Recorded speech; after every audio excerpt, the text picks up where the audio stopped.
Ito ang oras ng panalangin. Panalangin laban sa mga kalamidad, karahasan at kasamaang lipunan. Ang mga petisyon na nilalaman ng panalangin ito ay hinango sa mga katuruan ng salita ng Diyos, ang Biblia. Ang salita ng Diyos mula sa mga awit 46, talatang 1 hanggang 3 at 7.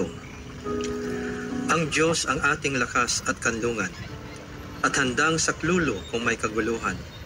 Di dapat matakot, mundo'y mayanikman, kahit na sa dagat ang bundok matangay, kahit na manggalit yaong karagatan, at ang mga burol mayanig magimbal. Nasa atin ang Diyos na makapangyarihan, ang Diyos na ating kanlungan. Naway sabayan ninyo ako sa panalangin na ito. Diyos na makapangyarihan, tagapaglikha ng lahat ng aming nakikita at di nakikita. Ikaw na nakakapag-utos at sinusunod ng kabundukan at karagatan, ng kalangitan at kalawakan. Kami ay iyong kahabagan at iligtas sa mga mapagpinsanang mga sakuna na dulot ng kalikasan. Naway huwag mo kaming payagang labis na masalanta ng mababagsik na mga bagyo, ng mapanirang mga sunog, matinding mga paglindol at iba pang mga nakakapangilabot na trahedya. Kami ay lubos na nagpapakumbaba at aming pinagsisisihan ang aming mga kasalanan. Patawarin mo kami sa lahat ng aming kasamaan, paghihimagsik, kasakiman, karahasan, kawalan ng pag-ibig sa aming kapwa, katiwalian, at pagsaway sa iyong mga utos. At huwag mo kaming parusahan ng lubos dahil kami ay humihingi ng iyong awa at kahabagan. Tulad ng iyong sinabi sa iyong banal na salita, na darating ang oras na hindi na mapipigilan ang pagdating ng mga digmaan at mga paglalaban-laban ng mga bansa, pati na din ang mga lindol at tagutom sa iba't ibang dako ng mundo. Aming panghahawakan ang pag-asang nagagaling lamang sa iyo. Sa iyong tulong, kami ay magtsatsaga sa aming kapigatian at palagian kaming mananalangin sa iyo. Sa iyo kami dudulog, O Diyos, at ihingi ng iyong habag. At tulad ng iyong pinangako sa iyong salita, ayon sa iyong kahabagan, kami ay iyong diringgin at iniligtas. O Diyos, nakatala sa iyong banal na salita na sa mga huling araw ay darating ang mga panahon ng matinding kaguluhan at kasamaan.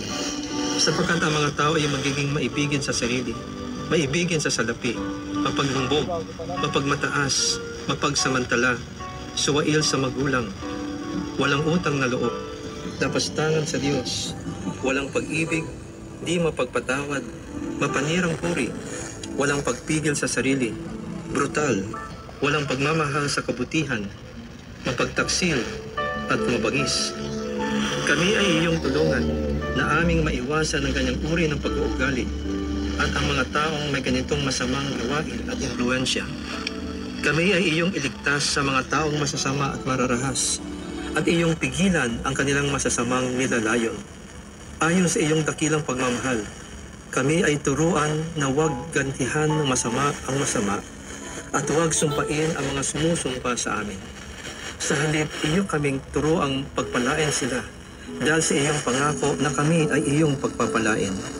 Sa iyong dakilang pangalan, Jesus, aming hinihiling na iyong ipamalas sa aming bayan ang iyong tagumpay laban sa karahasan, sa pagpatay sa walang kasalanan, sa pusong walang mabuting isipan sa kapwa, sa mga taong ubod tulin sa landas ng kasamaan, sa pagiging mapagsinungaling saksi, at sa pagdudulot ng away sa aming mga kapwa.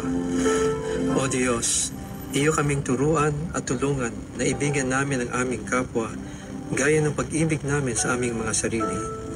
Tulad ng modelo ng mabuting Samaritano, iyo kaming biyayaan na kami maging mahabagin at matulungin sa aming kapwa. Sa iyong kahabagan at pag-iingat sa amin, ay panaigin mo nawa ang mga mabubuting bagay at magandang kinabukasan para sa aming buhay, pamilya, simbahan, lungsod at bansa. Maraming salamat, Panginoon, sa iyong pagtugon sa aming mga dalangin na ito, sa pangalan ni Jesus. Amen. Ang mabuting balita.